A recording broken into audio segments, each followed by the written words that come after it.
កាប់មកក៏ថែនដីគ្មានអ្វីបានមកស្រួលกับជុំហេនដើរទៅតែមានអបសោះក៏ចង់ទឹកភ្នែកនឹងស្នាមយួរញឹមឆ្លាស់ធៀមស្រាលស្រានជីវិតគឺបែបនេះមិនទៀងទាត់ដូចចិនប្រាថ្នាជីវិតគឺជាការតស៊ូជំនឿឈរតែនឹងមុំទៅអាចឈានទៅមុខបានទទួលរលំប៉ុណ្ណាដល់កំព្យូតែនៅឡើងវិញកុំបណ្ដោយឲ្យភាពលំបាកមកក៏បណ្ដាប់ជោគជ័យ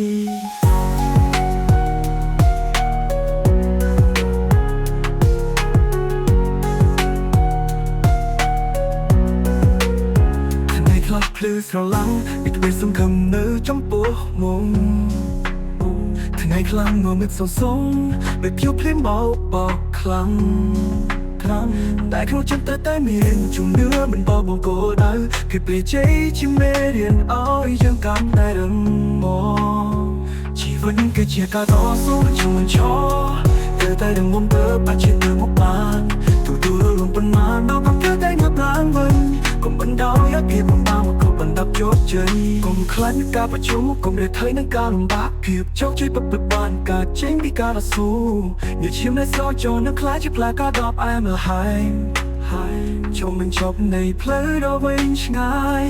គឺពន្លឺនៃក្តីសង្ឃឹមជីវិតគឺជាការតស៊ូជុំមិនឈរតែនឹងមុំទៅអាចឈានទៅមុខបានទទួលរំពន្ធបានដល់កំព្យូតែងើបឡើងវិញកុំបណ្ដោយឲ្យភាពលំបាកមកក៏បណ្ដាប់ជោគជ័យ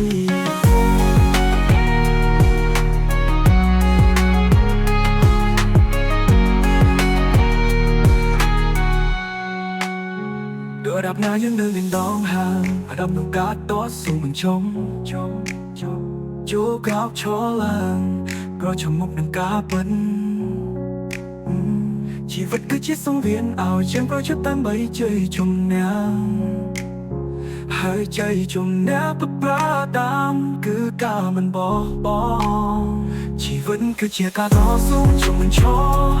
រតែនឹងមុំទៅបាច់ឈានទៅមុខបានទទួលរំពន្ធបានដល់កំព្យូតែងើបឡើងវិញកុំបណ្ដោយឲ្យភាពលំបាកមកក៏បណ្ដាប់ជោគជ័យឲ្យអំណាចយើងនៅនឹងដងហើក៏ការតស៊ូ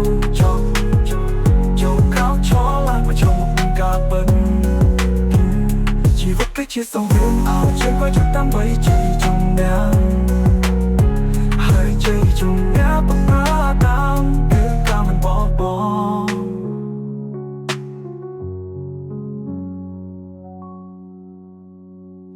ដល់រាប់ណាយើងនៅនឹងដងហើរាប់នៅការតស៊ូជប់ចូលក្រោកឈរឡើងប្រឈមមុខនឹងការពិតជីវិតគឺជាសង្វៀនឲ្យយើងប្រយុទ្ធដើម្បីជ័យជំនះហើយជ័យជំនះពិតប្រាតាមគឺការមិនបោះបង់